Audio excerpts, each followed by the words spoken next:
This is Alan from Warrendale Community Church on our series of messages on the will of God, and particularly about freedom. And we've been looking at a study in 1 Corinthians chapter 9, starting at verse 23. There, Paul talks about participating in the gospel. And we need to realize is that these aspects of freedom are important, and some aspects particularly are important that we need to bring under self-control. And they play a very important role in the future blessing and reward.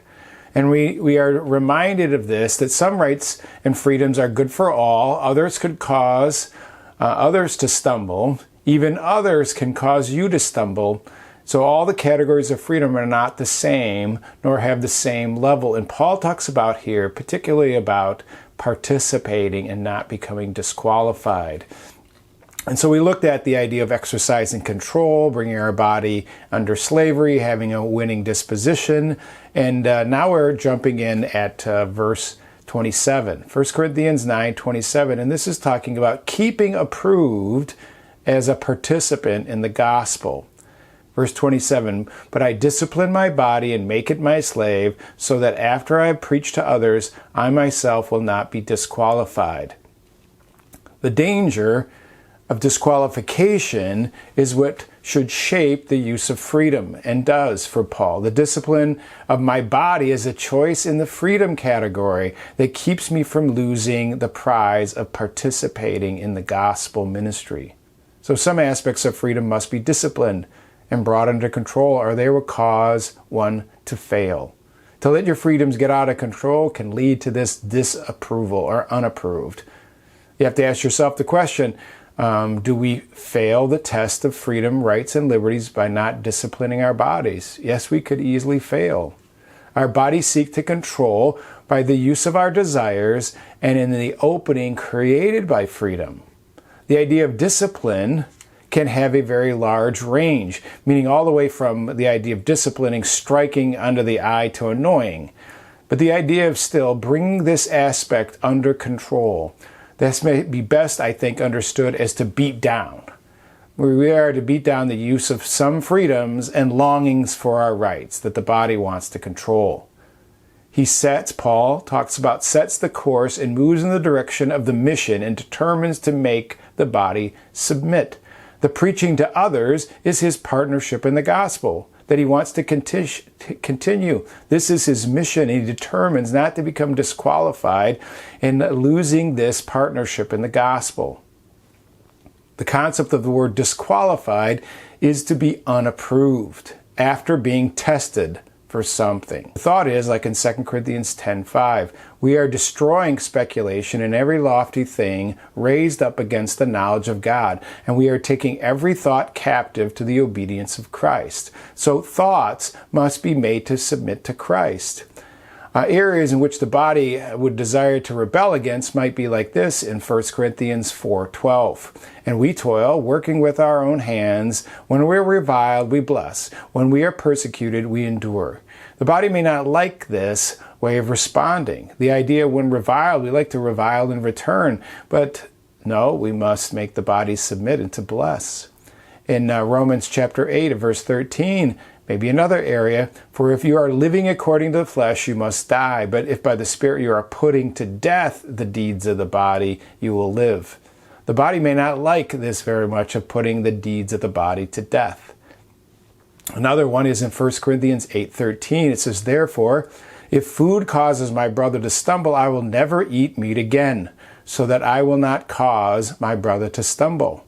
Part of the whole thing is the desire for food, and the desire to eat what I want is a great pressure on our personality. And the thing is that freedoms like this really press hard against this idea of submitting. Another verse is in 2 Corinthians 6:4.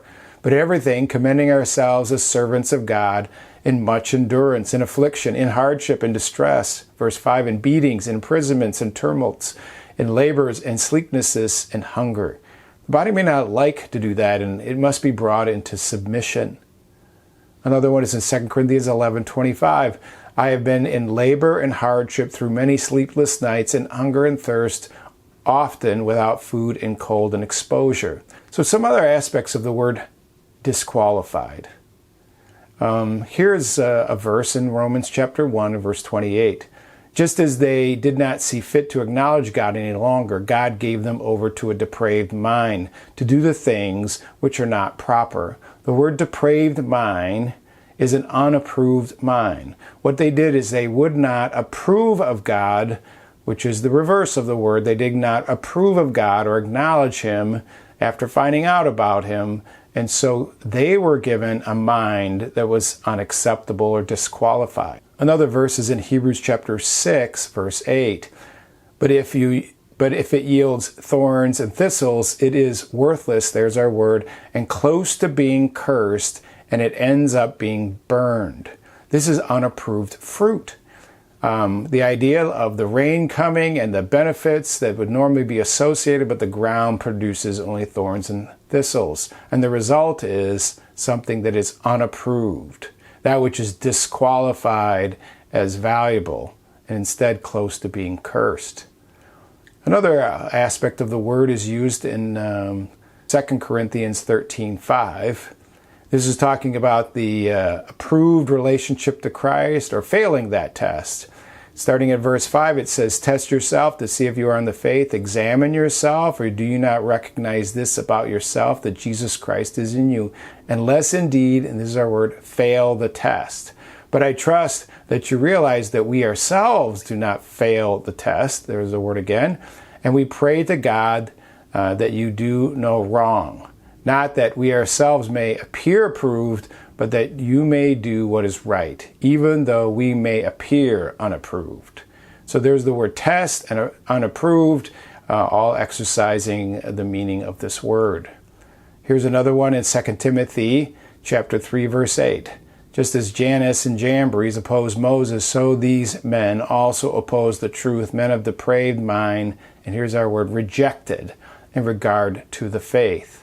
Those disqualified regarding the faith. And this may be one of the aspects of a lack of discipline, a lack of control brought about that they are unapproved in regard to the faith. Now, it could be talking about apostatizing, but I think it's probably this referring to ministry disqualification. Also, in Titus chapter 1, verse 16, "They profess to know God, but by their deeds they deny Him, being detestable and disobedient," and there's our word, "worthless for any good deed." The disqualified workers and their work. They're disqualified. They're unapproved. This work is unapproved in what they're doing. So there's kind of developed in our understanding of this word that there are three states related to qualification or testing. There are those who are untested, maybe haven't really engaged in being approved of not. And then there are those who are tested and approved. And then the third category is unapproved after failing the test or falling from being approved.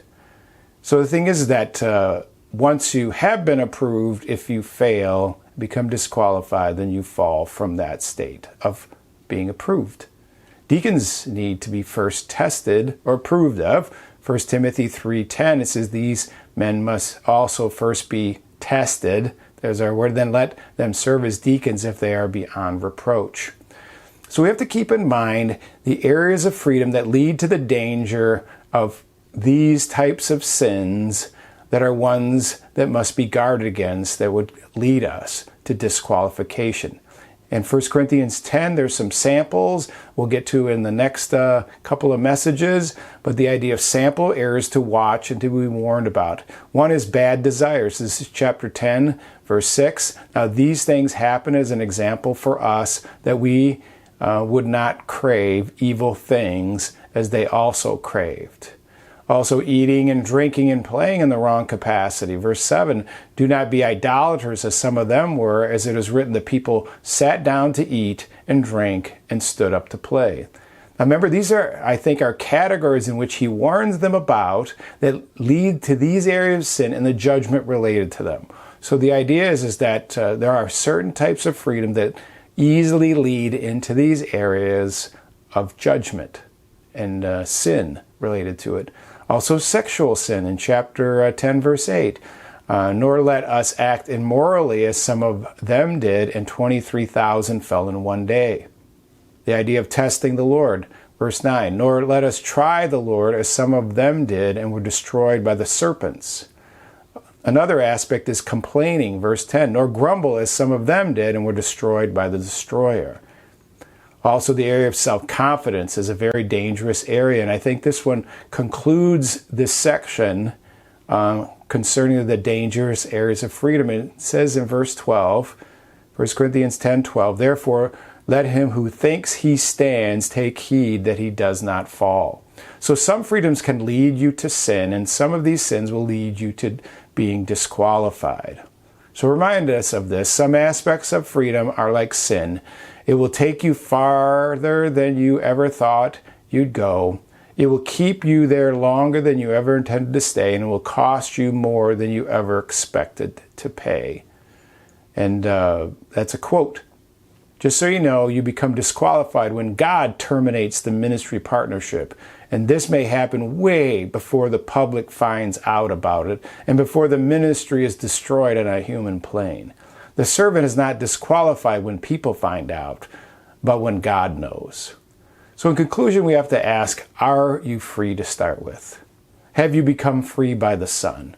In John chapter 3, verse 6, so if the Son makes you free, you will be free indeed. That's where the bottom line freedom starts. Truth makes us free. John chapter 8, verse 32, and you will know the truth, and the truth will make you free.